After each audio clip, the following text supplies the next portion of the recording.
Coming to you live where every season is the season of impotence. It's time for Destiny Down Under.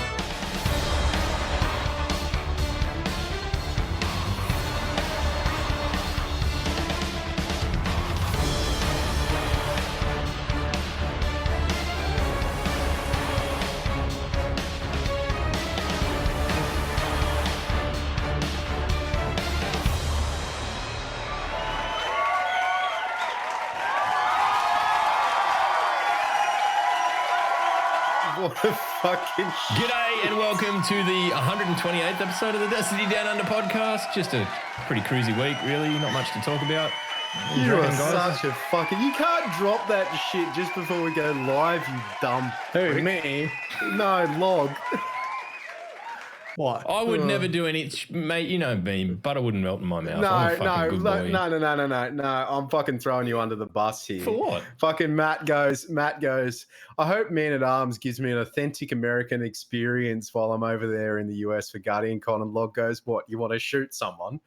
I didn't No, say that. he That's said- fucking horrific. I said, do you want to he shoot said something? Like go to a gun range? Something, not Oh someone. my God. Jesus.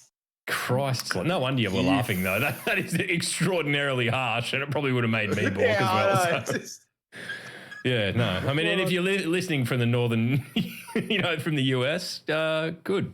G'day. Good. Anyway, Welcome. made that Yeah, fucking we awkward. fucking Good going. job. Fuck. It was the Anything misunderstanding. happened this week? Nah, Good. just All right, so cruising. moving on to fucking E3 then. Yeah, heaps happened. I was playing a bit of Pokemon before, and I've been watching. Shut up.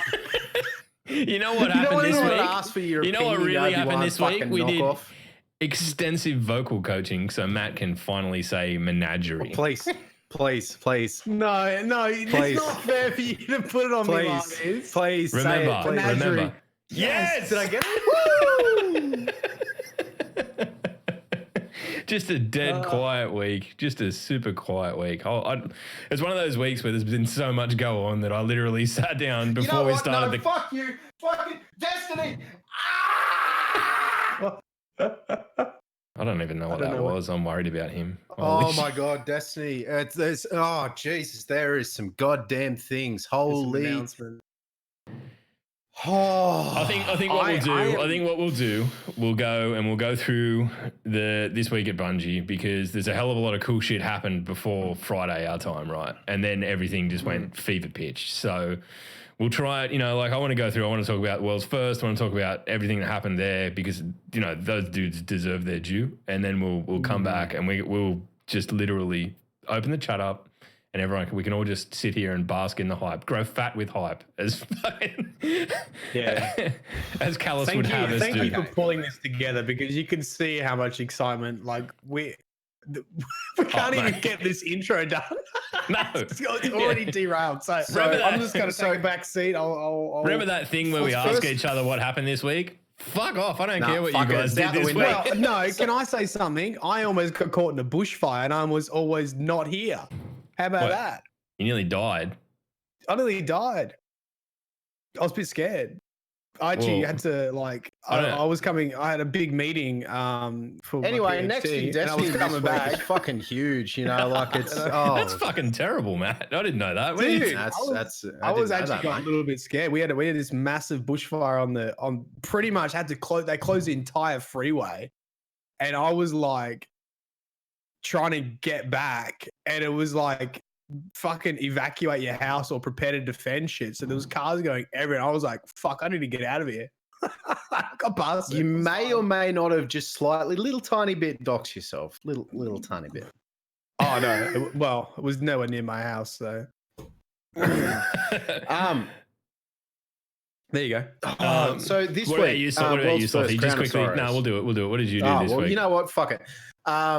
We sat down, so we streams have been really fucking iffy this week because of the Destiny releases and all that sort of stuff. Girls have been sick, wife's been sick, everyone's been sick. But we got to sit down as a group, as a podcast, and do the initial quest to get into the menagerie and the raid and all that sort of Yeah, thing. that We was got fun. to watch the raid races. Log and I got to give each other shit on Origin night. It was a pretty chill Yeah, week. shit, it was a man. pretty chill week. It's been an insane week when you think about it. And up the fucking mighty Maroons, you cockroach prick. No, it was a really good game. No, it was. What about yourself, bud? Mate, I turned over a new leaf this week. I've decided I'm just going to start being a horrible person, and I'm not very good at it, but I'm learning. So what else is new? Yeah, no, you are a horrible person. Yeah, I've had the shits, and I'm, because we lost Origin, I'm just going to be a horrible person from now on. So we'll just see how that pans out. So I hope you like it. If not, fuck off. But beyond that, yeah, there was, dude, Wednesday was cool. I didn't expect to be able to get the day off. So good. And then we all sort of ended up sitting in our little chat that we have in the Discord, talking to a couple of mates and just watching the raid race and going around saying g'day to people and all that sort of shit. So it was different. We've never really done anything like that before, and it was really cool to be able to just sit back and watch. I mean, I don't think any of the three of us are really hardcore raiders or anything like that. So to take that step back, or that and not wanting to get up at 3 a.m. to level was probably what really broke me. Well, I mean, I was awake, but I'd been there, done the raid race stuff, and as you said in the tweet, and you said to us, so we don't need that stress. Yeah, man, I'm too old for this shit. I'm too old. I'm too old for this shit. Well, I'll tell you what, though. I tuned in. Well, I didn't obviously get up for the raid race, but I don't know why I never thought of this, but I just thought, oh, I don't have to get out of bed to watch the Twitch announcement, the Bungie announcement. I can just put some headphones in and lay in bed because it's cold. So I did. I just rolled over, got my phone 5 minutes before 1 a.m., put the headphones in. Man, it was. I was so glad I was there to see it live. It's exciting to watch it live. I don't know why. It's like watching a sporting event live. It's different being there than watching a replay or something like that. So I think the other thing that was cool. Like Scott and that did the actual broadcast. There was so many moving parts. Like I get nervous about this podcast when there's so many moving parts. There was about 1,000 times as many moving parts in a live stream, and they absolutely nailed it. It's hands down the best one they've done, and credit to Dado for turning up and being the focal point of the community for the back end of that stream. It was nuts. Yeah, I guess we'll get to that in a sec as well. But so, fantastic Crown of Sorrows, Tuesday morning, 3 a.m. The Season of Opulence went live. The raid went live at 9 a.m. For us, 7 a.m. for Maddie, and it lasted like for 4 encounters. For 4 encounters, VV made it. Vicarious Visions absolutely fucking nailed the look of the raid. It looks fantastic.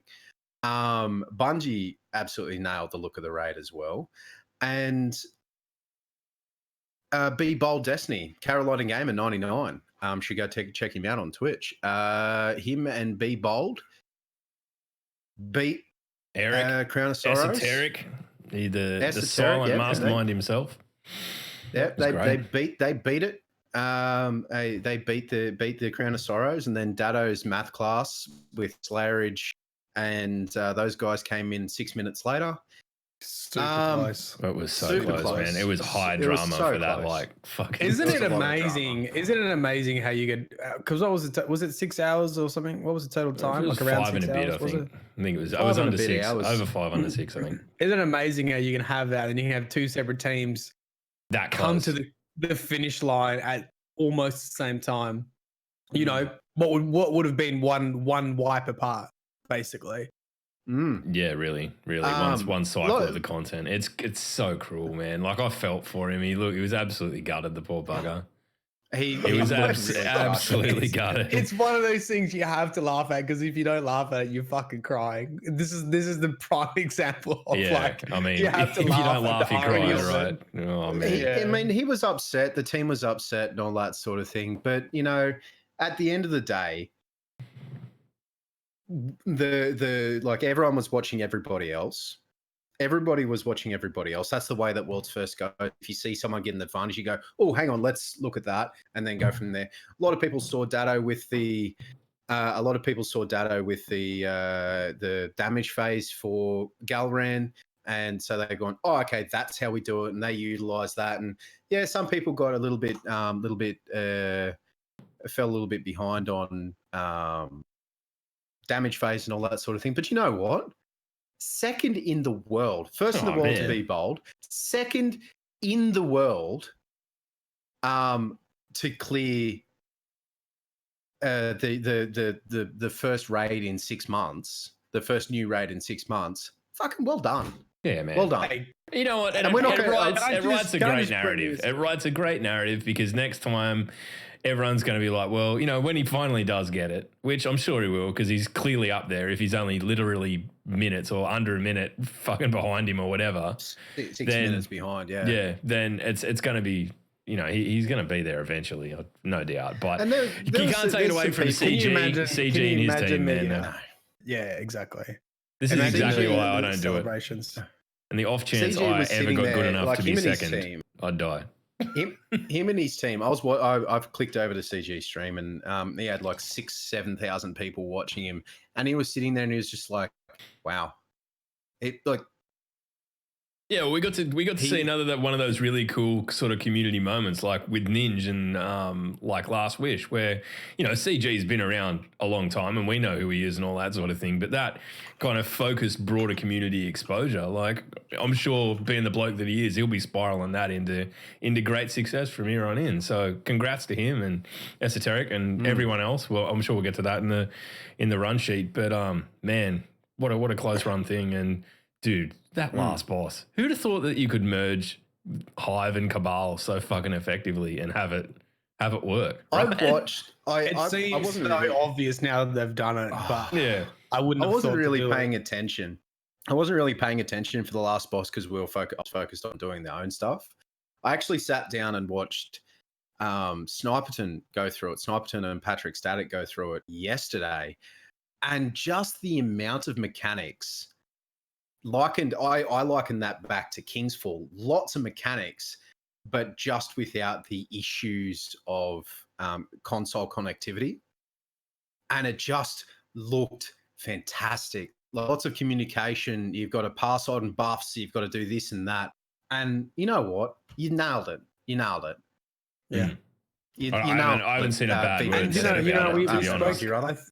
I think we've always spoken about like, how long should it take a new raid to complete, especially like a season pass one, not like a Last Wish, not like a big September one, or is whether that's still a thing or not. But you know, we've seen different times to complete different raids, and I think they sort of found the formula with this one for the first one to take, 5 to 6 hours. Yeah, I think it's good. And they worked out the light level and how to cap that at the different phases so that it took that long. And so it was mainly, and they had I think that's it, man. They just repeat this. That's how you do it. I really like the contest. Contest mode. Yeah. If contest wasn't there, I think the raid would have been beaten a lot quicker. As by the same people, your redeems, your tier ones, your B bolts and all that sort of thing. It would have been beaten by the same people, but it would have been a lot quicker. The contest, great idea. Whoever came up with that, fucking great idea. I suppose people are already two-manning it, like your usual suspects are already two-manning it now, and that's always going to happen. But I'll be happy when I get the fucking six-man. They're the 0.1%. But the contest was really good. But you guys aren't here to hear about Season of Opulence. Season of Opulence is fantastic. Menagerie is fucking amazing, and the raid is beautiful. Yeah, but we've got a bit of time. You guys to talk about listening. You guys aren't listening to the podcast today about hearing about Season of Opulence. We'll cover a little bit more about that next week. But holy shit, 3 a.m. Friday morning. Wait. Yeah, 3 a.m. Friday morning. Yeah, 1 a.m. for me. 3 a.m. for Friday morning. Bungie gave us what is coming up next. Wow. 80,000 people watching on Twitch. Wow. Plus, I was watching on YouTube and Mixer. Oh, it was just insane. So Luke Smith and Mark Noseworthy came out and just got straight into it. Well done to those two. That just they weren't really mincing any words. They just fucking got straight out there and did it. Can we just quickly touch on Luke Smith trolling once again. Oh, We my couldn't get God. crossplay because reasons. Capital R. that No, the that was best one. noseworthy, wasn't it? Capital R That was reasons. noseworthy. Sorry, it was noseworthy. Yeah. The best one was when he said, "Oh, we've got a massive announcement. Oh, we've got to announce our epic partner or some shit like that." And everyone's like, yeah. "No!" And then he goes, "Yeah, we're going to Steam," and everyone's like, I'm I'll gonna put tell it you out what. there. I reckon Luke Smith is actually the most engaging character arc in the history of Destiny. Because remember there was that absolute howl of we're going to put microtransactions in, you'll throw money at the screen and all that sort of shit. And it's been redemption. The redemption arc. I still stand by what I said months and months, like in episode 50. Luke Smith is a troll, Yeah. but I you love know him what? for He's it. a likable troll, and it's good. He's not the hero All we right. wanted. He's a hero we needed. I think he's the hero we deserve. To be Okay, honest. the first cab off the rank that I really want to touch on, cross save. Oh, dude. Cross save Man. has been announced. September, it's coming all platforms. So you've got your Stadia, you've got your PlayStation 4, PlayStation Network, Xbox, and PC, which is moving to Steam. You set your main account. You set your account as the main account. All the other accounts look to be deleted, removed, and then you just log in on the Bungie store, set it, and then you can go and play on whatever platform. Now, one thing that a lot of people, at least on my channel, got confused about is that the move from Battle.net to Steam is organized by Steam. You still have to pay for Shadowkeep, but everything that you own now is being moved to Steam. Yep. But if you want to go and play on PlayStation with your PC account, you have to own Shadowkeep, and you have to own Shadowkeep on PlayStation. Yep. So That's how you it need works, to ladies and gentlemen. purchase the content per console or platform, whatever you want to. Correct. Whatever way you want to look at it. Because the platform holders have to make a put on it. So That's just basically. yeah, that's okay because we all said this, right? I mean, and this is a funny thing because everyone's like, we'll buy multiple versions of Destiny if we had cross save. So now it's like, put your money where your mouth is. Like all those people that are like, I'll fucking buy it on 3. We said that, right? So Yeah, I've got fucking 2 consoles sitting there gathering dust, and I'm like, mate, you better get ready, boys.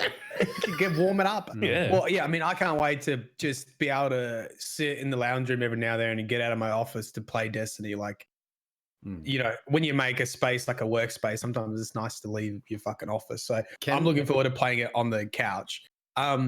So can I just before throw you touch on that, just before you touch on that, Matt, guys, just for reference, while I'm talking, this is for the live chat. While I'm talking about things upcoming, I didn't watch the question answer part with Datto and all of the people who went through and spoke to him. So if I missed something, please tag me in the chat at Real Time Sloth and just say, hey, no, just you pretty open much up a got everything conversation. from the Vidoc anyway. I watched the bit with Datto. And bit of a these two will also pull me up on it. But if I get something wrong, please let me know. So with the cross save, so you were talking about Shadowkeep. What would happen if I don't have Shadowkeep on PlayStation, but I have it on PC?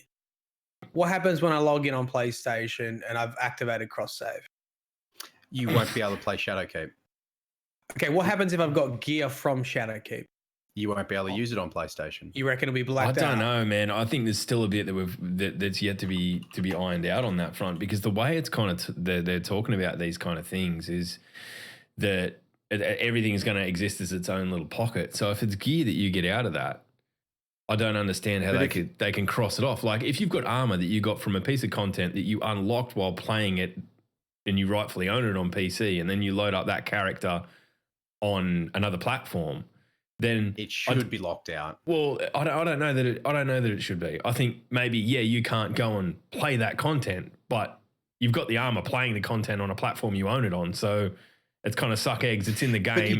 But that's the thing right there, Log. You don't own it you don't own, like if you own Shadowkeep on PC, but you don't own Shadowkeep on PlayStation, you don't have the license to use that content and all that content entails on that platform. Well, it's sort of why they're getting rid of the exclusives too, right? Yeah. So they don't have to deal with this.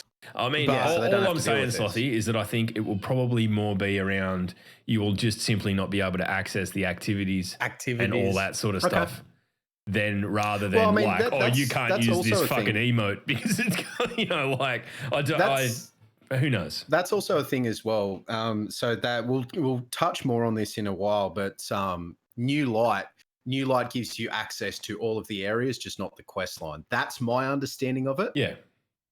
You just don't have access to the story, the quest line strikes, PvP, blah blah. If blah, I that was come with critical, Shadowkeep. I would probably say that there wasn't enough information, or it was a bit confusing when they were actually I'm talking sure about information New will Light. be coming out. Because I've even looked on the website now with it, and it's the thing that got me was I was watching the live stream, and at one point Luke Smith was like, "You can pick up everything," and I think it was from Destiny, or was it must have been from Forsaken for $40, and then it's what 15 after, but Shadowkeep's 30, I think. I think Shadowkeep was 30. Fuck, I don't know. Shadowkeep is like 35 or something. Anyway, like that. I got confused, and then they talked about New Light, saying it's free, and I'm like, wait, but he just said you. Then it's like I think the way you got to look at it's it. up to Forsaken is free, right? Yeah, That's what I so- think. Up so to the Forsaken core is game- free. Up to Forsaken and the annual pass is free. Not the Forsaken annual pass isn't free, but up to it.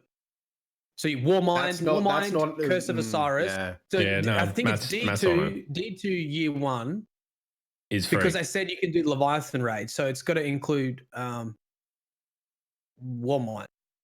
Yeah. think. So that content, I'm pretty sure, is basically the New Light. It comes under that New Light thing, so you can jump in, play that for nothing, cut the fat out of the, do the actual missions and shit at your leisure, because there's basically an introductory quest that's a lot like the introductory quest from Destiny 1, really, being awoken in the Cosmodrome and whatever. And then you jump straight into the end game and can go back and fill in the blanks, purchase the new content as you desire. I think it's a fucking incredible model. Okay. Like, It's confusing because I don't think we've really seen something like this yet. It's such a, No. it's a departure. You've either got something like WoW, where it's really subscription based. You're either in it or you're not, and you get the content or you don't. And then there's the big flagship sort of titles that come along and you have to buy them if you want to really be into it, right? Or the traditional DLC model. With the annual pass, I think they tried something interesting, but they also probably realized the weaknesses of it, that people were like, oh, well, I didn't really give a shit about that season. I want to come back for that season. I think they're trying really hard to be able to give people the choice. And I applaud that. I think that's, I'm not here to sling shit at Activision, but it's definitely one of those things that without the big corporate overlord, that have been able to go, okay, well, we want to give players what they want in game, but we also want to cut a lot of the fucking Jim Sterling bullshit 30 fucking different versions of everything that you can buy, the confuseopoly around what version of things to purchase and what. Go to the Steam store. I want to purchase this. Okay, go, done. Yeah, done. You've got Go that. to the You've got that on PlayStation, that blah, blah, platform. blah. Yeah. Yep. All right. So- That is to make that to take away. So I'm going to throw this out there, and Anthem's pre-purchase fucking spreadsheet was as confusing as fuck. We haven't seen what Bungie is going to do per se, but the way that they're talking about it, it's like if you want that content, yours. Yep. That's Yeah, my well, what understanding. I they think said- that's what the they way said they're in going to live push it. stream. I mean, one of the sort of I guess not philosophies. What do you call it? Like one of the things, the over guiding principles of moving forward on Bungie was, how do we get new players in and reduce as many barriers as possible? Yep. I think that's And- incredible, man. Like when you think about it, I've got a laptop that like I do all my editing and shit on. I take it to work and I fuck around with it. And like because I'm really only playing on PC these days, I've got two Xboxes and every now and then I'd manage to convince Rach to play fucking Destiny with me, and we'd invariably end up in an argument about it. Now with New Light, I can say, I can set up the laptop with for Rach, give her a controller, whatever she wants to use, and go, okay, well, you know, and give that another go, because I don't have enough problems in my life. I want to introduce some more. But I think it gives people the freedom of like, oh, will my PC run Destiny? Will I be able to, you know what, go and give it a go? Yeah, you don't have to pay for it. And It's not the going to thing, cost you so anything. like the interesting thing was what they said during the live stream is, let's say you don't jump in with Shadowkeep, right? But you just get the new light and you're playing, and then you eventually start to like it. You don't have to buy all the previous DLCs. So whatever comes after Shadowkeep, you can just buy that, and there'll be, I assume this is what they'll do. There'll be a quest like we had with Opulence that will take you to 690, and so that's 10. You know, it'll take you right up until what you need to basically jump into the new content.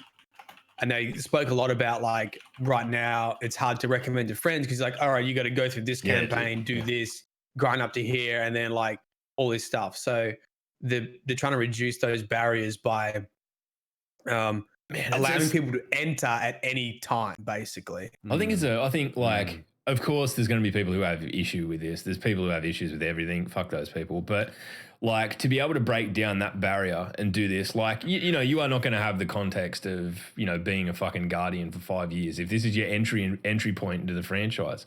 But I've got mates who like, I would love to be able to share this shit with, that it is simply too big of a job to try and get them into. Yes, but if I can say, you know what, man, go and do this in half an hour, we can go and do whatever you want. We can go and I'll show you all the cool shit. This is why I don't come to the pub as much anymore. And you know what? I can fucking, and you know, we can all stay home together and fucking just Dad gaming.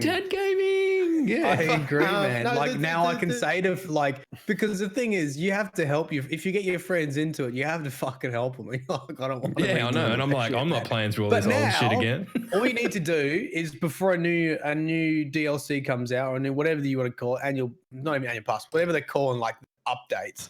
Whenever that comes out, get them to try new light before then, and if they enjoy it, like, great, you just grab this next one coming up and we can literally start playing together straight away.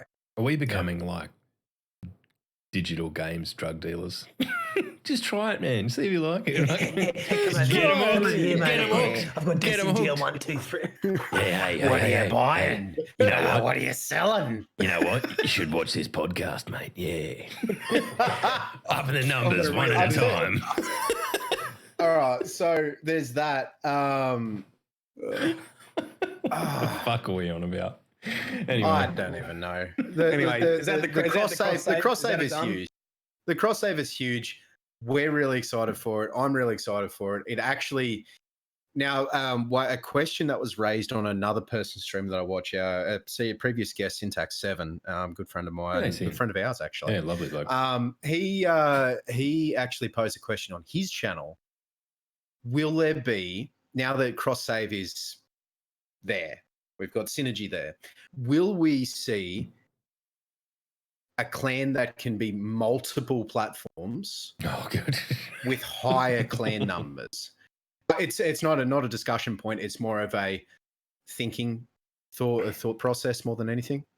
I fucking hope so, because I would love to have everyone under one big TA umbrella and just all be brothers and sisters and whatever, rather than have it fractured as the way it is. But like that's small bickies, man. If that comes in a year's time, who gives a shit? Until then, we're going to survive. So it's it'd be nice, but I still want to see veteran dialogue options. I think there's some shit to be ironed out. But I think the transition to Steam is going to be an interesting one. I think, I've got, I think most people that probably have an account, there's probably been some game that you've picked up and played on your PC before now. So the migration will be pretty, it's a familiar system. I was really dreading it was going to be on fucking Epic, to be honest. I really had that like deep-seated fear. I knew it wasn't going to be on Origin because it's a piece of shit that rarely even opens, but still. Yeah. The only reason why it would be good on Epic is because Bungie is an independent developer. It's not an indie developer in the traditional sense of like Return of the Obra Dinn or Lucas Pope games, like all that sort of thing. But they are an independent developer, and Steam does take quite a sizable cut off the top. And moving to Epic, it would have been a less cut, but Steam is far more established. Look, I'll say this. Far more established. You know I'll the say message, I think. I can't remember who it was in the Vidoc. It was either who are the two devs that are always together? What do you mean? In all the Vidocs. They're conjoined. Yeah, almost. Fuck, you fucking know. I know. I'm trying to think. Is it Scott and I don't know, man. I've watched so much shit over the and then he quizzed me on names. You can't even say Menagerie. Fuck off. Just anyway. No, he said it once. He said it once. I've said it once. I don't want to say it again. Yes, Cotton. Thank God B's here. Thanks, for B. fuck's sake, man. Thank you. Yes. I was going to say Tweedledee and Tweedledum. I thought that's really fucking horrible. Wow. Next time you get fucking flown over there, you get a fucking smack in the chops. You smart ass law master. Violent games. Fuck, I've been waiting to do that for months. You little shit. get an invite to Bungie. It's not to do anything. It's just, you mom. Nah, Scott will just ask you deep existential questions like, are your parents pizza? And you'll collapse in upon yourself. Anyway, I think it was one of them that said, we've been able to make decisions that are not purely based on making money, or to some extent of that. And I thought that pretty much summarized. I need to find the exact quote because it was perfect. And it summarized exactly the direction they're going. Is like, we're doing what we think is best for the player base. And then I lost all names at the moment. The other director said there are two groups of people that make decisions for this basically company or for this game. Bungie and the players. And I think that solidifies decisions with like Steam, because they knew that people would be upset if it went to Epic. And it wasn't just a financial thing. It's like, well, we know that our players want to be on Steam. No, I mean, when you consider a game the size of Destiny, right, and you look at it like a band or whatever that's going, like you look at when Metallica went on Spotify, they were big enough to be able to go, okay, we'll come, but will come at this rate, not the fucking garden variety rate. I'm sure that Destiny, being the game that it is, a well-loved game with a rusted-on community and the potential to go fucking anywhere and do anything, making such big moves right now, I think Steam would be very, very happy to add it to the stable, to be perfectly honest. Did you hear that the PlayStation thing only went through last minute? Yeah, according to Kotaku? The day before. You don't reckon? You don't reckon? Log? I'm not going to say that it's not true, but I've read things on there before and then heard in good faith that they were not even remotely true. So, look, if that is the case, all we need to do right now is just be happy that, guess what, it's cross save and we don't need to worry about any of this bullshit. The only reason I like to bring it up, because I just like to imagine there was a meeting with Bungie, like just saying you can either be part of it or you can not be part of it, and just walking away and be like, we're going live tomorrow. You let us know, buddy. I've got a mental image of like we got Barrett Smith and fucking Noseworthy standing in front of the Sony guy. In Reservoir Dogs. Do you want to be part of this or not? In Reservoir Dogs type suits. Just, yeah. I mean, I did scan that fucking Vidoc thoroughly for Barry sightings, and they've managed to keep him under wraps again. So I'm fucking watching. It's like I'm fucking watching. Step Brothers. They all just come with penguin suits on, like just way overdressed for meetings. And they just sit down. You're gonna be part of this. Christopher Barrett does not exist. Christopher Barrett is a war mind. They've got a war mind. They've got a fucking suitcase that they open up. It's just got a ghost in it. Anyway, would you like what are we to talking play? about? We've got so much proper shit to talk about. All Talking nonsense. So, the next thing I really want to speak about, we really want to speak about rather, is the way that the game is played. So it is at the moment, in my opinion, it is an MMO light. Oh my god, it is. They are moving. They are moving to a more RPG, like a more traditional RPG type of situation where you can min-max your armor. It looks like there is transmog in there, so you can wear your armor pieces. Well, but I don't think it's quite straight transmog, Sloth. I think what's really happening here is basically your armor is a shell, and its perks are comprised of what mods you put in it, right? So basically, you dismantle the guts of the armor. I love that, man, because there's a lot of times where, especially looking back at like the D1 armor, like you know that one, the Devastation Complex, it's got the big puffy collar and it's cool. Cool Titan armor. Yep. Can't really use it because it doesn't have the perks, you know. So that issue is gone. And the thing is, this is going to completely sort out the entire collections tab. The collections now work because you just buy the blank armor and you just slot the slots. I didn't even think about that, now you Matt. can actually I do didn't the even collections think, tab. you know what? I don't do this real often, but I'm just going to give that some applause. Well done.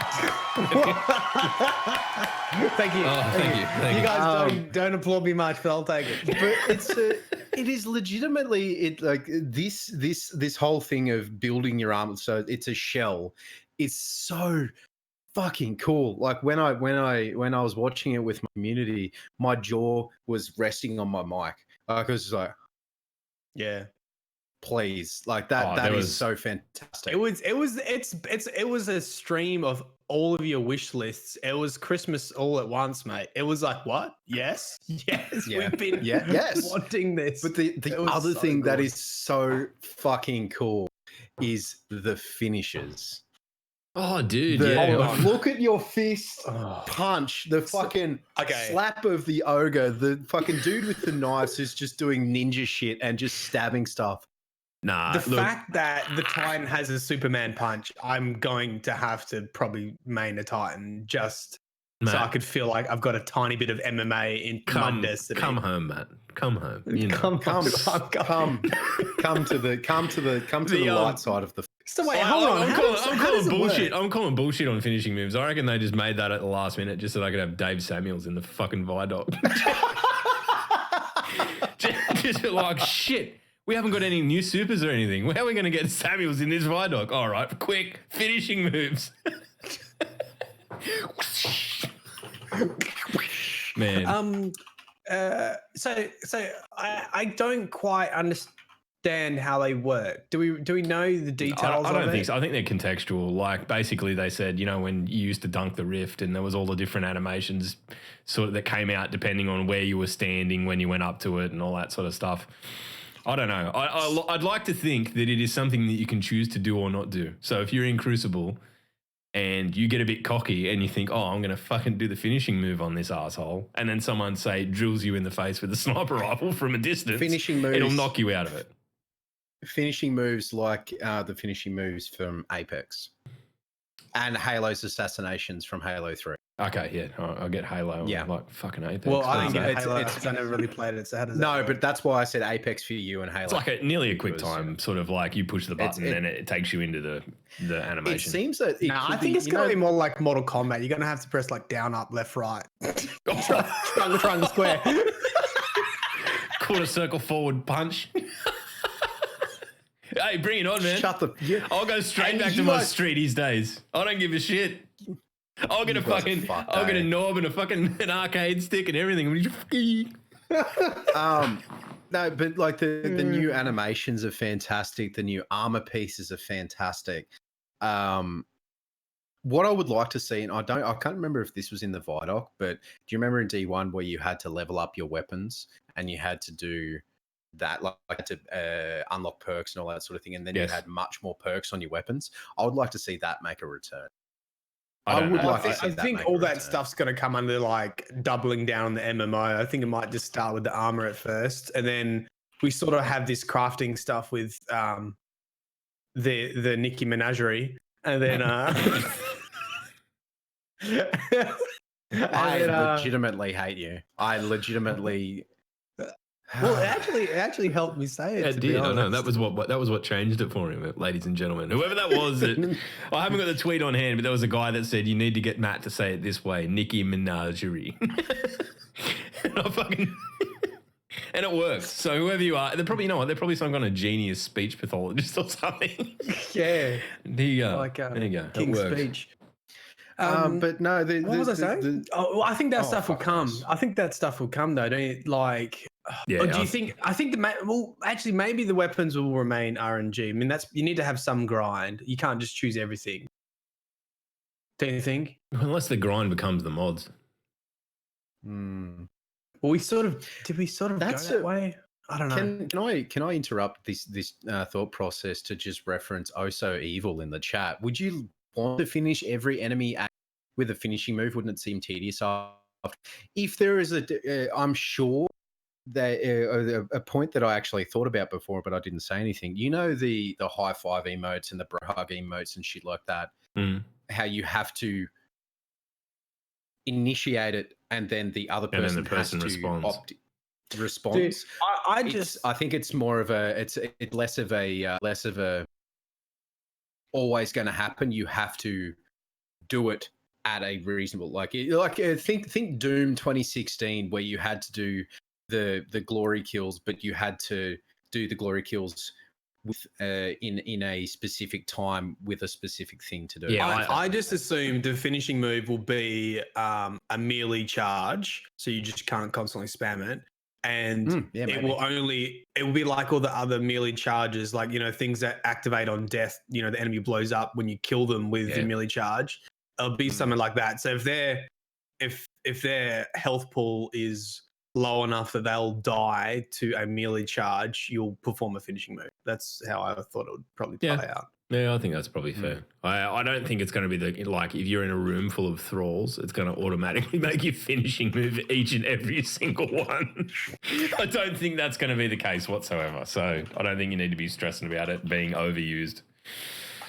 All right, where are we up to? Fucking hell. So we're going back to the moon.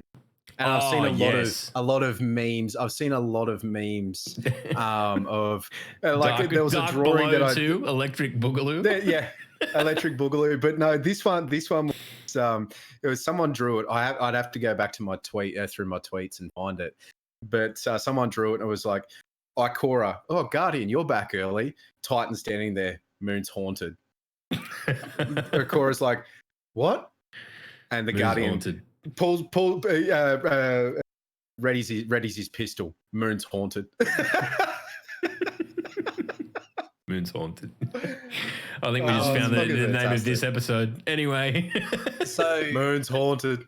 So Dado did quiz part of narrative team. I think it was the narrative team, or someone from there about that. And the interesting thing was, we haven't really seen a conclusion to the curse of the Dreaming City or Savathûn or anything like that. So he was sort of trying to ask questions around that, and they kept bringing it back to Eris Morn and the moon. So it's interesting. Like, is the curse of the Dreaming City and Savathûn, is that become the overarching? I'm not sure. I'm not sure. Now? I mean, I guess like it depends. The big story? It depends what the driver behind the events of the moon are, right? Like, who is it that's built this? This keep, literally. What's going on there? Is it Hive? Is it solely Hive? It sounds like it's something worse, right? And we're seeing literal darkness. Yeah, that's what I'm getting at. Is it that's coming into play, or is it some other kind of? They actually said that. They actually said darkness brought all these characters back to life. Well, reference the video. You've got the Gate Lord from Destiny 1. You've got Atheon. You've got Skolas. You've got Gaul. You've got Crota. You've got the who's the screaming witch? Can't remember her name. Omnigul. You've got was it the Iron Lords in there? What were the big things with the back? That's Gaul. Oh, so do you remember? Do you remember from the final Gaul, the final Red War mission, where he was wearing the harness that allowed him, what seemed to be allowed him to channel the light? That's what that is. But a point was made on Twitter and then reiterated last night. What if Cade makes a return? And I'm theory crafting. It's a theory crafting. It's a theory. But it's a theory that what if Cade makes a return and he is not Cade? I don't think it will. But what in the same vein is what's going on with Aldrin, right? That's what Dada asked. Well, that's exactly what's happening with Aldrin. What's happening with that storyline? They fucking duck and weaved that question like fucking Neo in the Matrix. Just fucking Yeah, they were just like, well, we're here to talk about Eris. So I don't know. You know, we're gonna be at a year basically since And Forsaken. Fogoth too. And Fogoth. Since Forsaken started, and that's when that. So that's what I'm sort of saying. Is this the next Exo Stranger like overarching narrative? We talked about this just before we went live, and I talked about this stream as well. The Exo Stranger, like there are some things that we can't talk about because Matt, when Matt went over there, he spoke to people, and we can't speak about it because it's just not professional. But you can't go back to the Black Garden. You can't reference the Eye of a Gate Lord without the Exo Stranger, Elsie Bray. Elsie Bray did get retconned, but are they going to retcon the retcon? Well, I wouldn't say retcon. I would just say that they sort of said that they had finished with it, and then they decided, well, maybe we're not finished with it, and they brought it back in Warmind because it sort of fit that narrative. So obviously, I would love. Wouldn't it be fantastic? How many years later the Exo Stranger came back, baby? Speaking of lore, so during the video, Imagination. actually, Misty Happy Sad Ass Toby, I saw this from him. I'm not sure if he was the original poster of this, but it was a reference that he captured two clips of Eris. There was Eris wearing the original armor dress clothing. That we saw in D1, and then there was Eris that was wearing something else, a new set of armor for when she was folding the tokens around whatever weapon that she was using. maybe your other shit was in the wash, mate. Don't worry about it. Fuck you! I'm going to fucking make a coffee. Okay, slots out.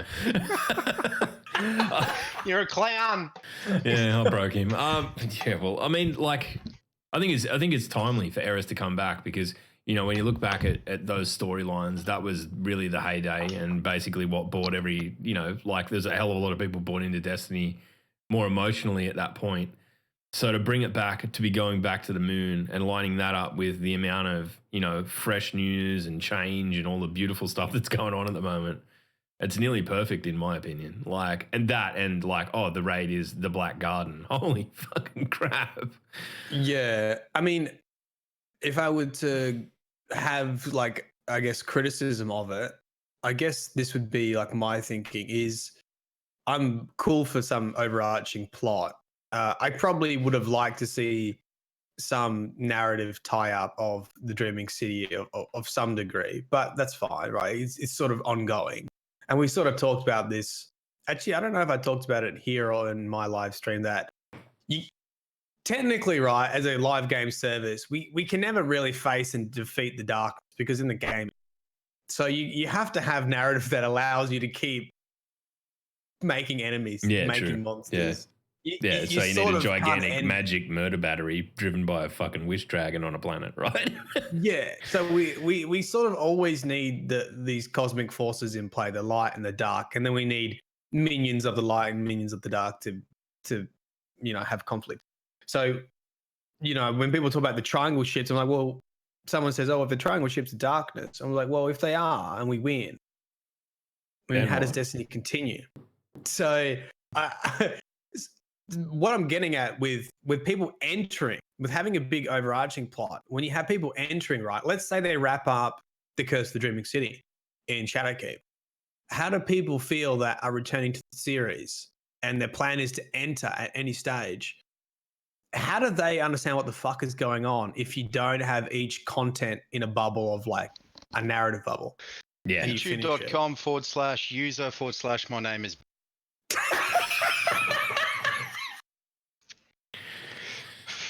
Yeah, he makes good videos, that guy, especially about lore. Really head and shoulders. Really good lore. Head and shoulders above everyone else, but anyway. It's great for the lore community because everyone needs to go back and then work out what's happening. And, to be honest, I get a lot of comments about that where people are like, dude, I've put Destiny down. I'm just coming back. I'm just catching up on all the videos and learning as much as I can. But I think it is a concern because I mean that was always a criticism of Destiny. People didn't know what was happening in vanilla. And I think if you get new players coming back and they're still confused about the story, I do think that could be an issue. I mean, but the thing is, it's not the main reason people play Destiny, to be honest.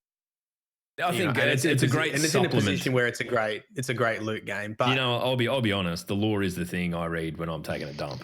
Like, it's not the thing that if I'm sitting down to play Destiny, I don't even read item descriptions. Yeah. I'm that fucking like, what? I'm not here to read. I want to fucking shoot things. Yeah, so I'm the same, to be honest. I don't like reading it in game. I read it when I'm away from the PC. Do you hear that? You hear that, ladies and gentlemen? This one of the foremost lore heads of the community doesn't read the fucking lore. What a shit lore head. Doesn't even play Destiny.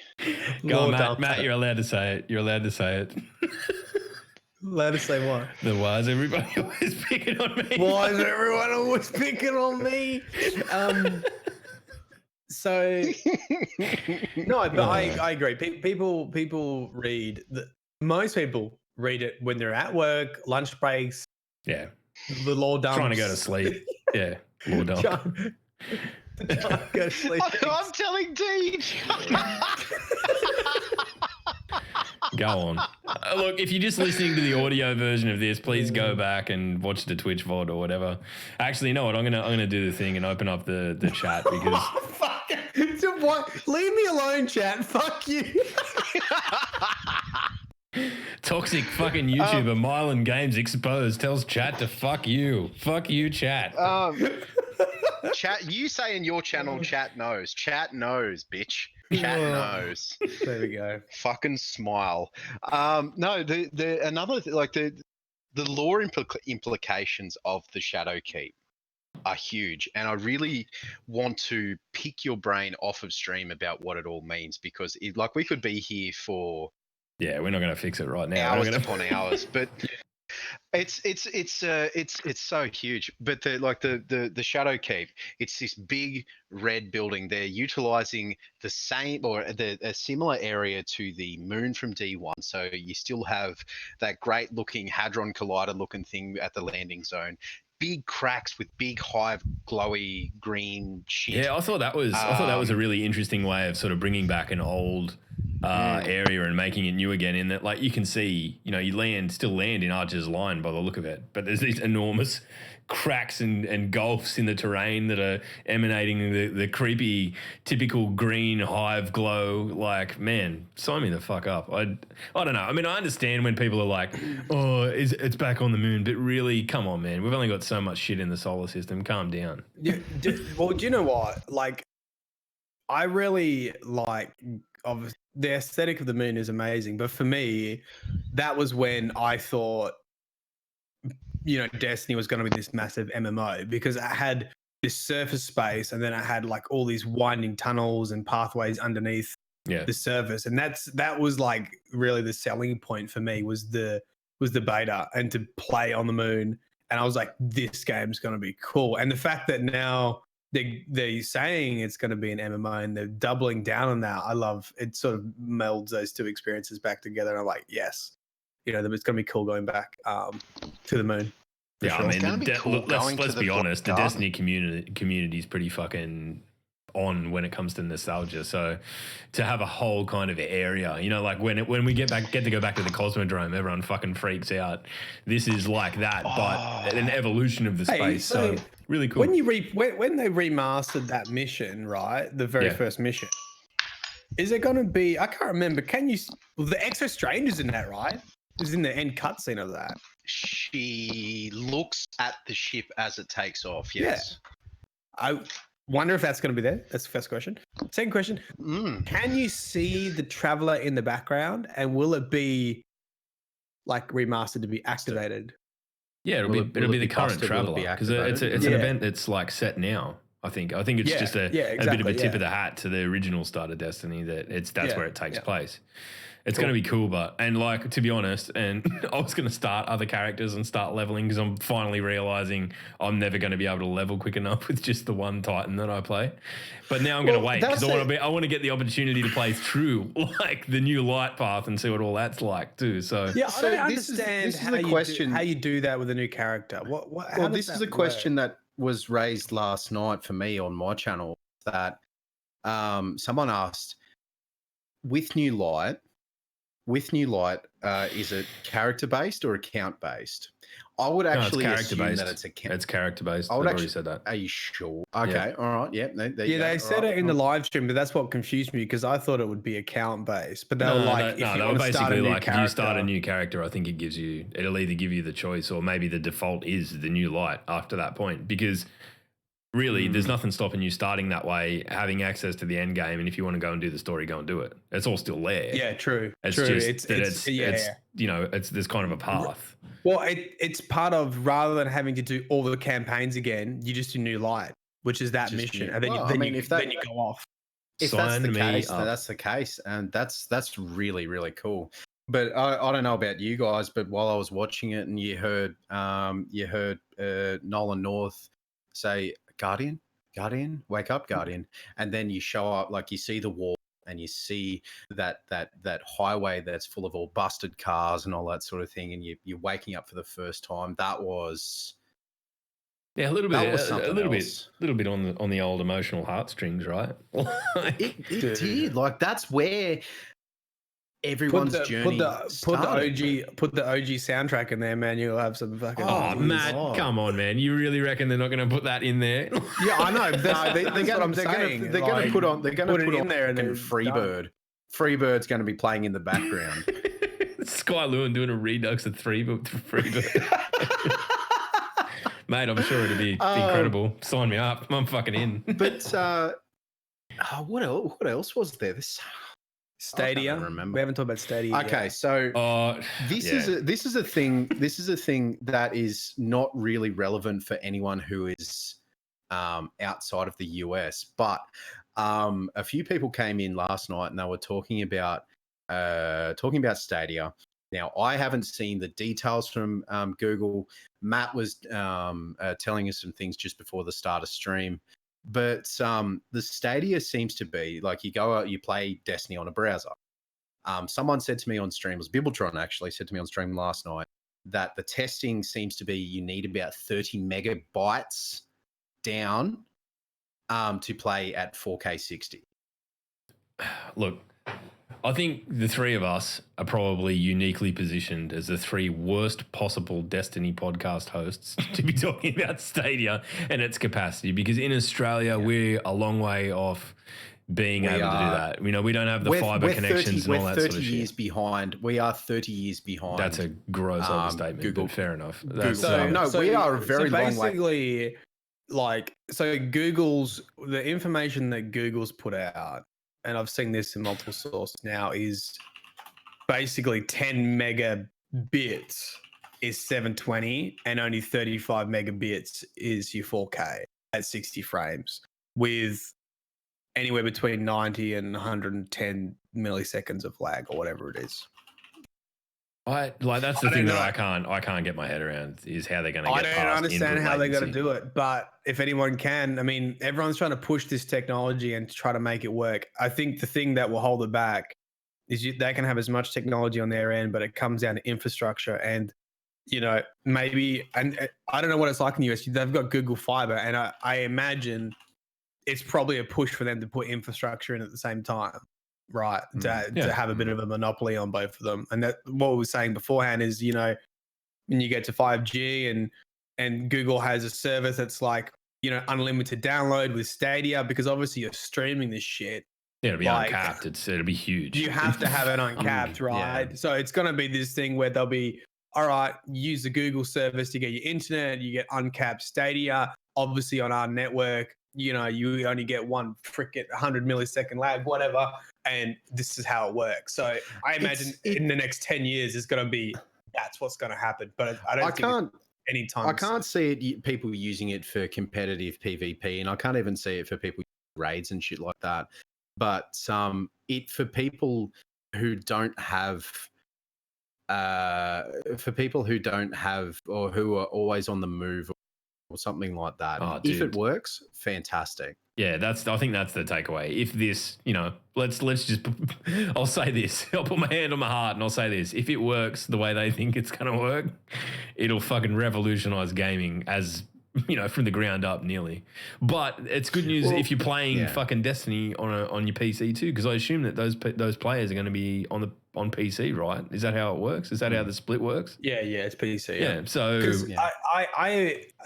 I think we can all see where it's trying to go, and I just think everyone's like, dude, we can't even fucking watch a YouTube video without buffering. I'm gonna fucking be playing Destiny at 4K. I got 25. But the idea is 25. like, I go down south. I don't need to take my PC with me. I literally just take a laptop, sign in. Destiny's there. Well, but if you've that got would a involve laptop, the just house. play Destiny on a laptop. Yeah. Well, I mean, but it's no, but it's about not having. I think it's more for tablet play. Yeah, I think it's more for tablet play. So your Microsoft Surface, your iPads. It's going to be the Pixel. Tablets. It's going to be limited to Google products. Well, I mean, if that's what it is, that's what it is. I mean, Steam has already tried to look at this with Steam. Steam box, Steam machine. No, well, I've got GeForce. Steam machine. I've got GeForce, and it's fucking cheap, man. Like for what you've got the GeForce Shield, don't you? I've got the Shield. Yeah. Right now on the Shield, I can stream Mortal Kombat 11. Not Ninja Gaiden. What's the fucking Dark Souls Ninja? What's Sekiro. Sekiro. Mortal Kombat 11, Sekiro.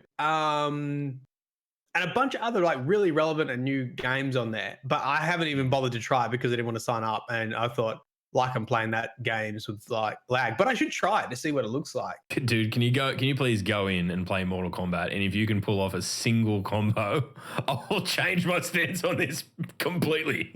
Right? I should do that. I should have a look at that. How much is it? I'll see what Google's doing. I see what Google's doing. Let's hope it works. Let's just hope if it works. If it works, fantastic. But at least here in this country, in Australia, we just don't have the infrastructure to use. Yeah.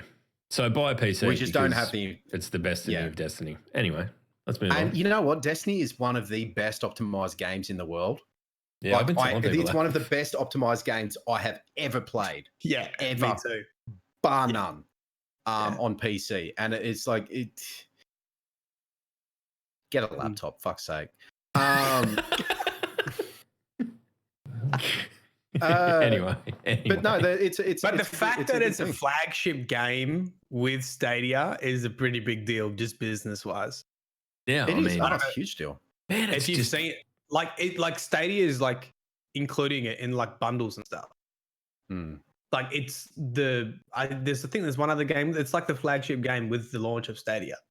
That's fucking playing with the big boys, man. That's like it's just inspiring, isn't it? It's just inspiring. Even just for the free advertising you're going to get from Stadia. Little indie studio that Bungie is just fucking punching above their weight. Little tiny indie studio with 1,000 odd employees, punching everyone.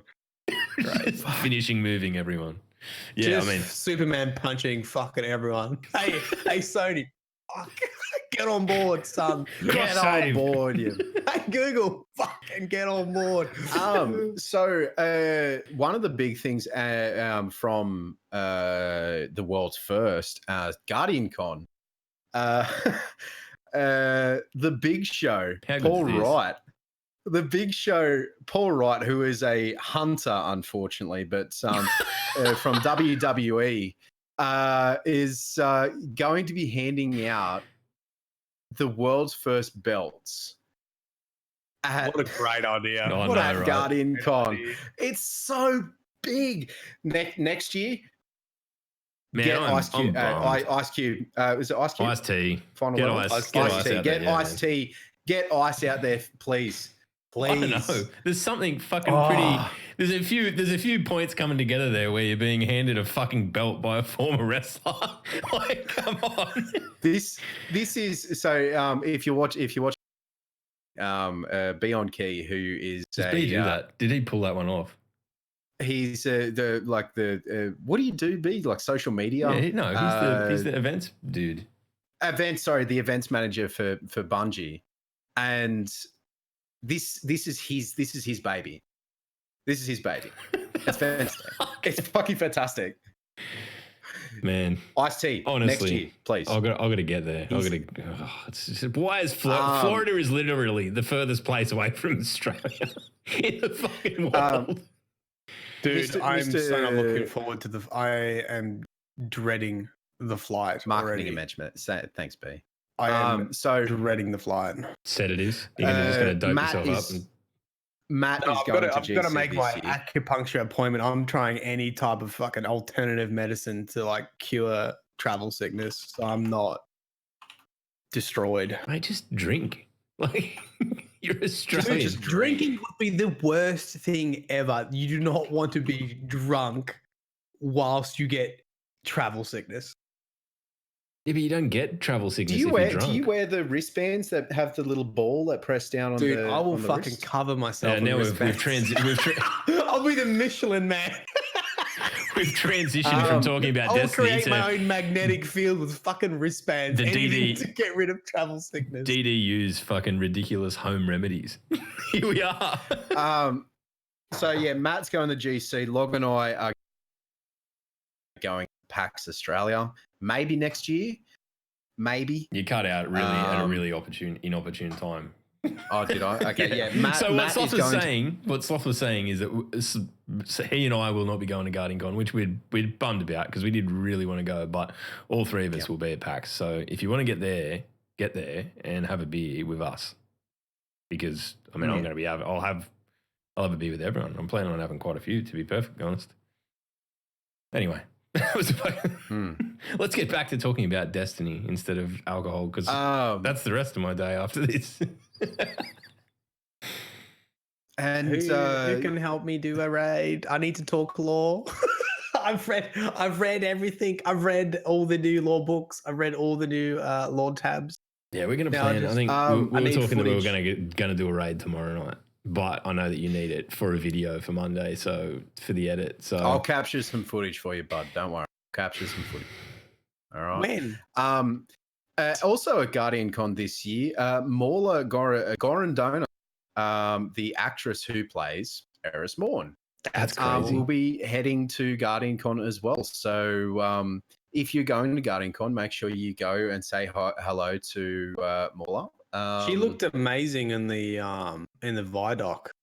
Oh, dude! Well, the camera was like right there, putting some fucking emotion into it. God damn! Yeah, because they do like the motion capture of the face for the voice as well, right? Yeah. That was intense, and it was just kind of came out of nowhere.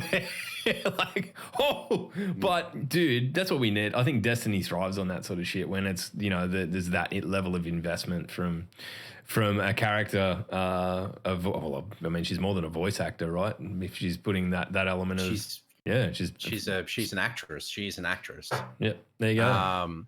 Wow. But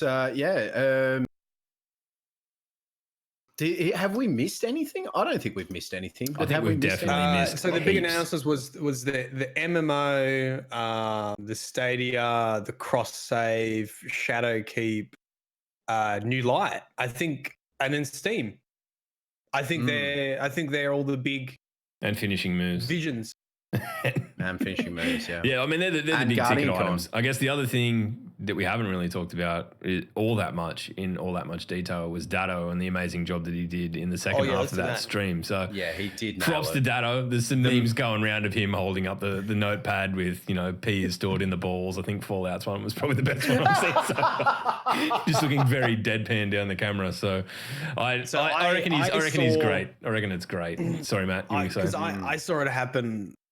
Because I think you guys were watching Carolina Gamer, weren't you? I think I was watching Polar, but then once CG got the clear, So I was watching Datto, and so I had you guys just say in my ear, they've just, like, Carolina Games just got it. They've just cleared it.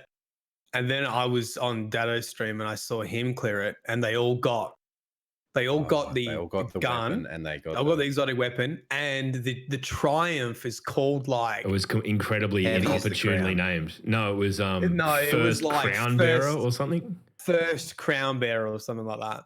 So for there So, was because they got, because I didn't know that was a thing, that the first team gets, all of them get the exotic. I didn't realize that was a thing.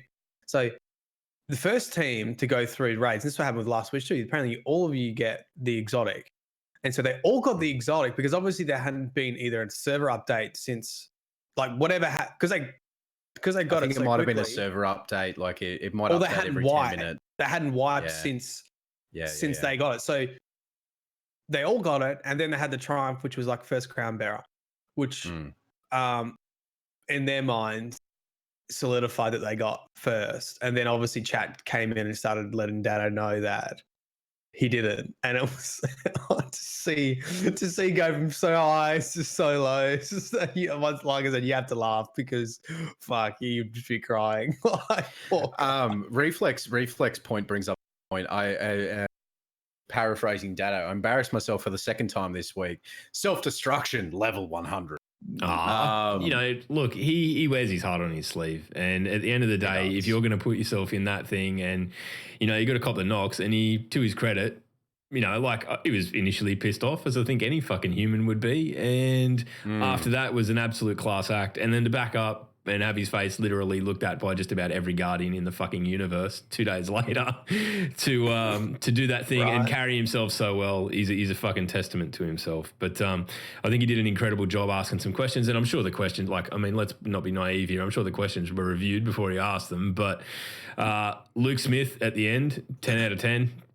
He carries himself so well, that bloke. Just everything, you know, like the start of it was awkward as shit. Like, him and Noseworthy standing there reading through their list. But it was kind of, I don't know, I like that kind of thing. It's kind of. Do you know what I really appreciate about getting Dado on? And I thought it was really clever. And I think without Activision there, I just felt like Bungie had so much control that they could release as much information as they wanted. And I really got the impression that anyone that came through, they're like, no, Dado, you're here to represent the community. You can be harsh. Like, I really felt like they were like, everything's on the table. You want to, you know, represent your community, like, ask the hard questions. And that's sort of what I kept hearing Luke say and some of the other guys, that like, yeah, you're here to ask those questions. And I thought that was, it's a brilliant strategy to use to include the community, to have someone like that represent them and to just understand the game and all the different parts of the game. And he was obviously extremely comfortable being up there because he streams every day, and you could see that, you know, he was more comfortable than a lot of the developers because that's his world, you know. And I thought that was really cool. I actually think he made them more comfortable being there because he was so relaxed with it all. And he was happy to, you know, look at the memes we got, all the fucking memes on favorite. I'm gonna fucking ask about trials, you dickheads. I'm going to ask. I mean, that was the other thing that did come out of the very back end of it is, you know, the Luke talking about the philosophy and around improving PvP, and you know, I think Lars Barkin actually at one of the point in the Vidoc, I'm not sure, was it in the Vidoc or the thing itself? I don't know. I've watched so much shit over the last day or so, but definitely speaking to the fact that they know that, you know, PvP hasn't been where it needs to be over the last sort of annual pass era of Destiny, for want of a better term. And I think that there's big things coming. You know, like, obviously we don't know, but they're speaking in terms like getting the foundations in order to be able to build on them, and I think that's positive. I understand people are still not happy, and you know, that's fine, but there's some encouragement there, to say the least. A big thing that a lot of people, I usually close the chat in Twitch streams that have over 1,000 viewers, because the chat can, like, someone was spamming the entire Chick-fil-A menu for reasons. But no, don't know. We don't have a it lot here. of Is people. it good or is it shit? I've no idea. I've never tried it. All right, well, I'll But ask some questions. the big one that a lot of people will see, and Log has had a few words with a few people over the last 24 hours. Oh, fuck. Let's not. Can we not? Okay. Can we not? Luke Smith did touch on trials. Wait for more information. Yeah. That's Wait it. for more information, guys. Like they said that they're working on it. We understand that PvP has been unloved for a while, but they are working on it. Just be patient, a little bit longer. I had, and you know me, I don't get to this level very often, but I had sloth level of rage seeing some of the people act in that fucking live stream. I even went, this is my level of rage. I was so close. I even went, there was a partner streamer in there acting like a complete fuckwit, right? Saying shit like, no one cares, talk about trials, and just spamming trials the whole time. And I was like, oh, you're a fucking idiot. And I even went to his stream. And I was so close to typing any fucking stream while he was live. No one cares. Talk about trials. I thought, no, just gonna let that toxicity meld away. It's not worth the fight. But I was look. I understand people memeing and I understand that, but I think if you're a partner streamer, like you need to be setting. You've got to set the for precedent. behavior. But you know what? And that was just fucking disgusting. And that's Matt, you a know different what? conversation for You a reminded different me of podcast. something, Matt. Like the Twitch is just. I was going to make a new soundbite for us. The it's fucking disgusting, and I was going to use it in exactly that context. But I got caught up with a heap of other shit, and I didn't get time to do it. And now I'm sitting here. That's going to bother me for fucking forever. Now I've missed the one gold opportunity to just go. It's fucking disgusting. It's fucking disgusting. If you haven't seen that video, go and check it out. Yeah, just wait, guys, please. I mean, look at it this way. Look at it this way. The fact that the Crucible's gone on this long, seemingly unloved, which, you know, we're all feeling that a bit. I play more PvP than I do anything else, as much as I'm not brilliant at it. But I think it speaks to the level of the fucking rebuild that they're embarking on with it, right? I think that's basically it. There's obviously some fundamental things that they want to change, and I'm sure that will ultimately I think see us in a better Crucible. As they double down the MMO stuff, you know, like it's not that I can't empathize with people who like PvP, because you know the lore community's been there too. They removed fucking Grimoire cards at one point, so I can definitely like understand the everyone anger. is entitled. Everyone's entitled to their opinion. Everyone's entitled to have their opinion. Everyone's entitled to be angry about it. Fuck me, I have gone off on one. Yeah, but I just think on this podcast, I just think there's a level of respect you have to show. The developers, and there's also a level of just community etiquette that you need to be showing. Well, the etiquette doesn't in exist, general, but like. Just be like, if you're the PvP type, just be patient. I know it's a long time and it's a big ask to be patient for longer, but I'll give them a hug. They can come here and I'll give them a hug if they keep fucking carrying on. You were the one. Oh no! Look, I apologize if you follow me. Trials incels the other day, Log. Yeah, I know. Look, I've been very close to the line. I'm normally a little bit harder to get pissed off than Sloth, but there's been a dynamic shift over the last few weeks. I'm not sure what's going on, but I'm a far more angry man than I normally am. So just bear that in mind. If I seem prickly, it's nothing personal. All right. Well, I'll say this about that, Haley. You know, people who are asking for a refund because Destiny year one is going free to play, you're an idiot. Stop it. Bungie don't owe you anything. That's Bungie do not owe you anything. Be fucking mean. Dude, though. It is fucking not though, and that's the thing. People are fucking real. They're talking about it, and they're saying that they want to do this. But you know what? Bungie don't fucking owe you anything. I hope you're happy, Haley. For fuck's sake. Cunts. Oh, that's it. Fucking. It's over. Podcast. I think we just need to stop. There's There was actually a really good Reddit post about that, and I read the thing of I can't remember what the exact wording of it was, but it was basically like, if you're asking for this, you're fucking kidding yourself. And I thought, hang on, a sloth actually made a Reddit post here. Oh wow, man. I don't know. I feel like pretty drained after Sloth's little outburst there. Is there anything else that we want to look? How about we'll do a few quick questions from chat. If you've got something you want to talk to us about, or want to see us talk about, or something you want to use to trigger Sloth, how about TX Tree? TX Tree, could you just post what you said about 40 minutes ago? Because he was talking about so TX Tree asked a question. I'm paraphrasing it, and please type it again if I get it wrong. But they asked, I feel that the new armor sets coming in September will bring the armor sets that we have currently. It'll sort of push them out as like it won't be they won't be usable anymore. Does that make sense? Well, I'm always thinking it's the opposite. It's almost like if everything's a blank slate, basically, yeah, then you can put whatever you want. Every season, you can keep using your favorite gear. Yeah, that's the way I'm I wonder if they're going to retroactively. So I think the question, I wonder if they're going to retroactively bring the other armor sets forward. So if you want to look like a giant Titan bug from the Leviathan raid, forgot about that. Then you can. I'm concerned that Armor 2.0 will invalidate current armor. I don't think that's going to be the case, man. I don't think that's going to be the case. That would be a very, very they'd be cutting off their nose to spite their face if that's their approach. Because really, I think they're making all of the armors apparently, like, just from the little bit that we've all seen in the Vidoc, the armor that itself is a shell. I'm pretty sure like that'll still have the power level attached to it.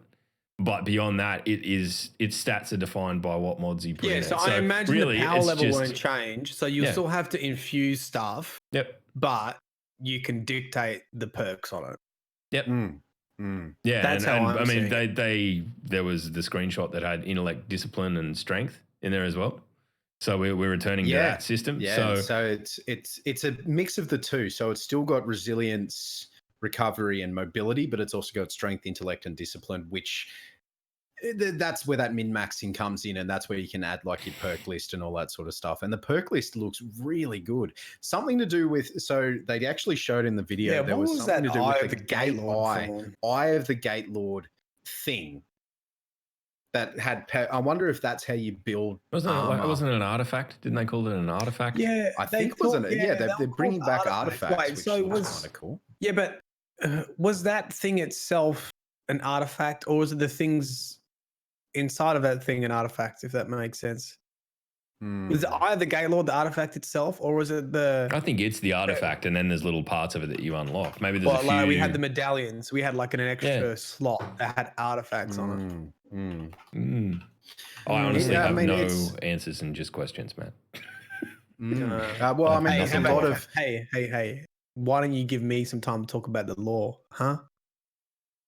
Yeah, no, we're in our. Why would we get you to talk about the law? Fucking Beard. We've got people like Beard and fucking Wally and just let him talk. Let him have his. Let him have his. Actually, I can't even remember anyway. So fuck you, whatever. Fuck you, whatever. I'm gonna go sulk in the corner. And don't forget, this Tuesday is a Truth Exotic Quest. Thank you for it, gaming. So soon. Yeah, Truth Quest. So soon. Can I just say that I love the menagerie? I love it.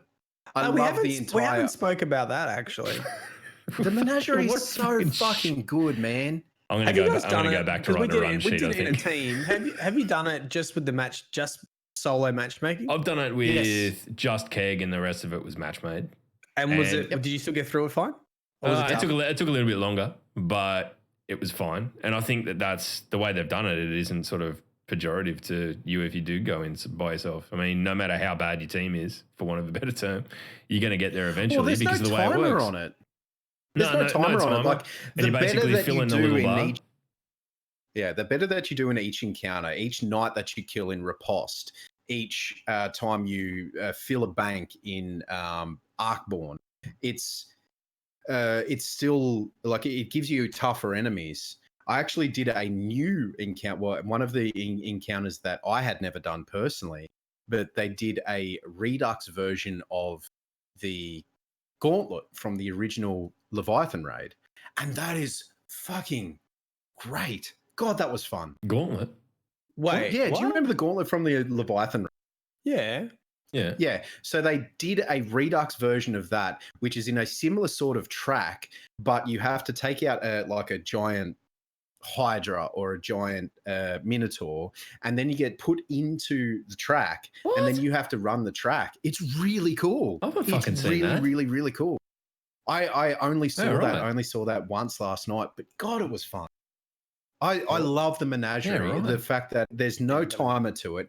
Anybody can do it. Yeah, if you're lower power level, it's going to hurt a lot. But it's fun. It's Maybe, fun. maybe like were you doing particularly well on that run, Sloth? Because maybe the quicker you No, racked that was the first encounter after we lit the right. candles. Wow. I like the one where you're in the pit and all the fucking thralls are raining in from above. How good is that? And then you've got the giant treasure knights and shit, and they're like with blackout, they fucking hurt and like death.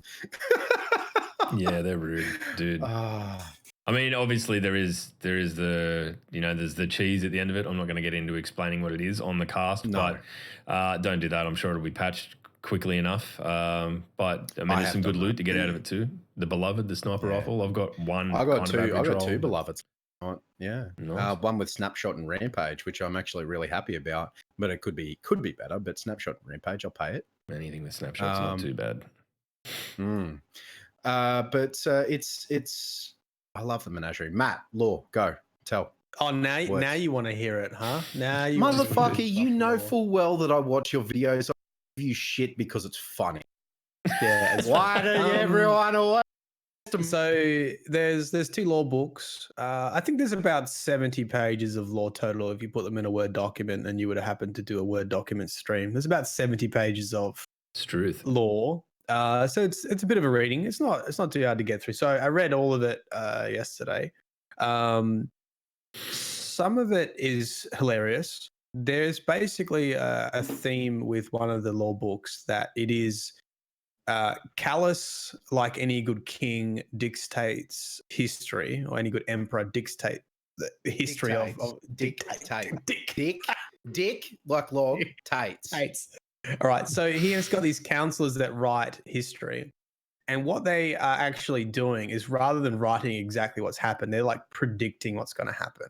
So they write about the shadows of Earth, and they say the shadows of Earth killed Marasov, the shadows of Earth killed Petrovenge, the shadows of Earth killed Mithrax. The shadow, I think they aligned with Mithrax becomes the shadow of Elixir. And so it's got all of these stories, right? And they're all, I guess, they're all possibilities of the future. But it is very clear that it is false. And it's just these counselors of Callus just basically making up history as they go. So there's a big portion like that. Did you read the one that Anon posted about the Shadow of Earth and Petrovenge, the Shadow of Earth and the Shadow of the Reef, the Dreaming City, Petrovenge? The Awoken, yeah, Shadow of the Awoken. The Shadow of the Awoken. And the Shadow of Earth was talking about something, and then Callus goes, oh, yeah, you're right, pulls out a sword and just slices Petra in half.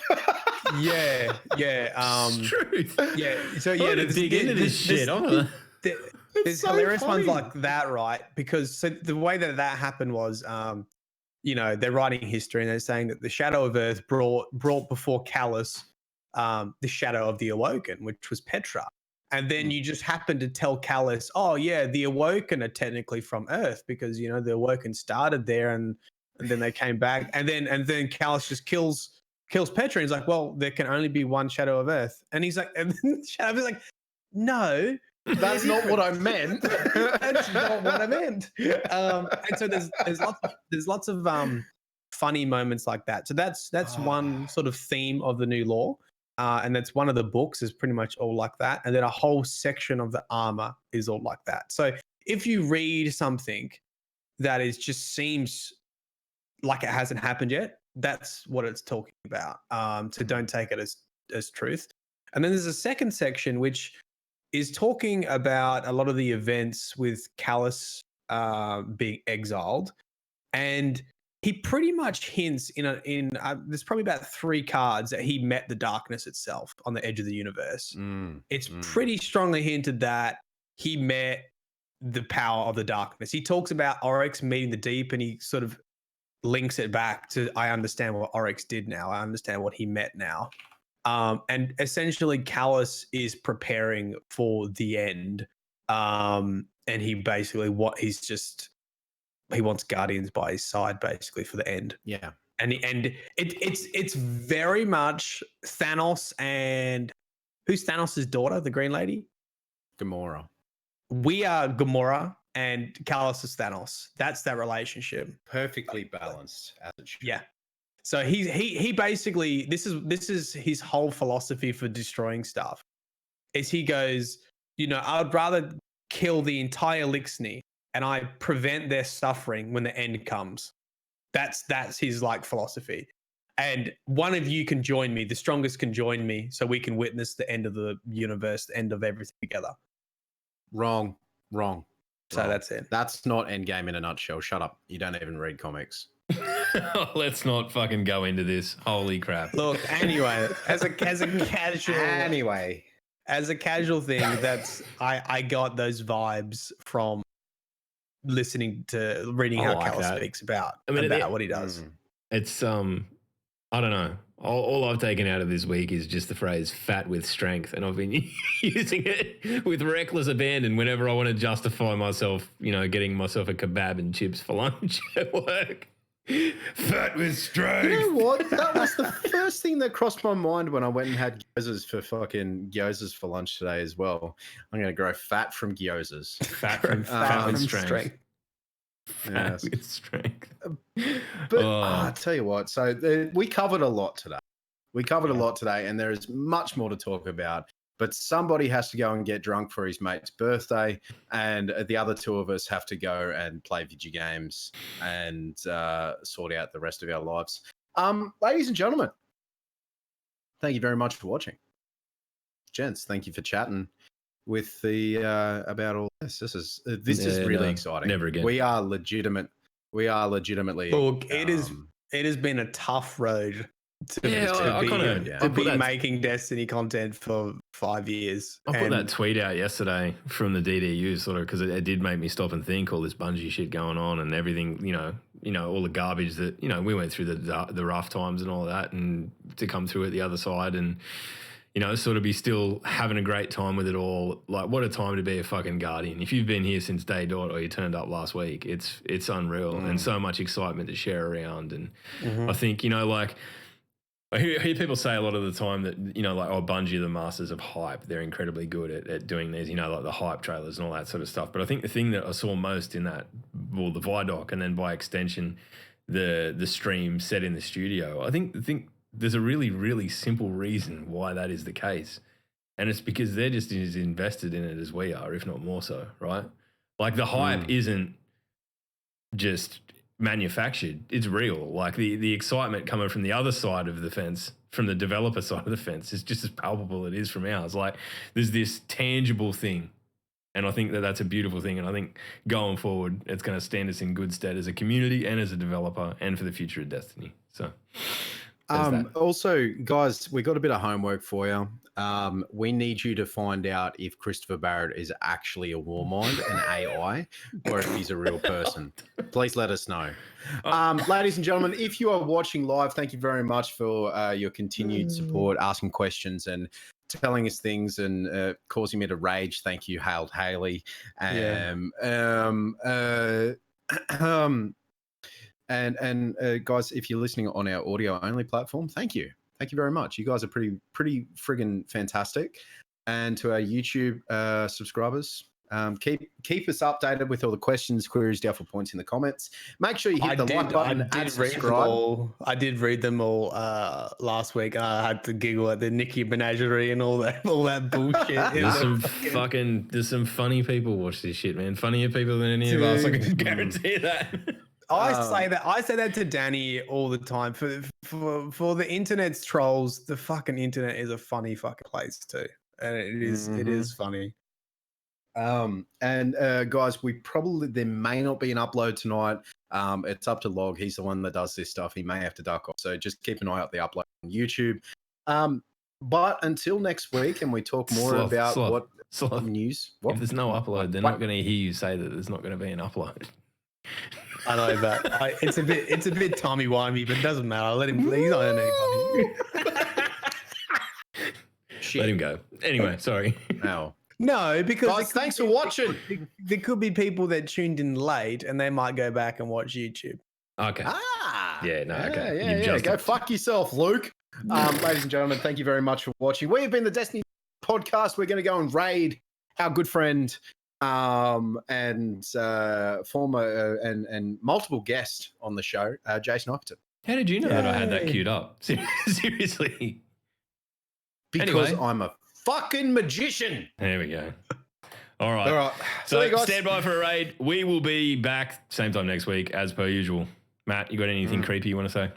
The law will find you with the big chungus. I wasn't expecting that.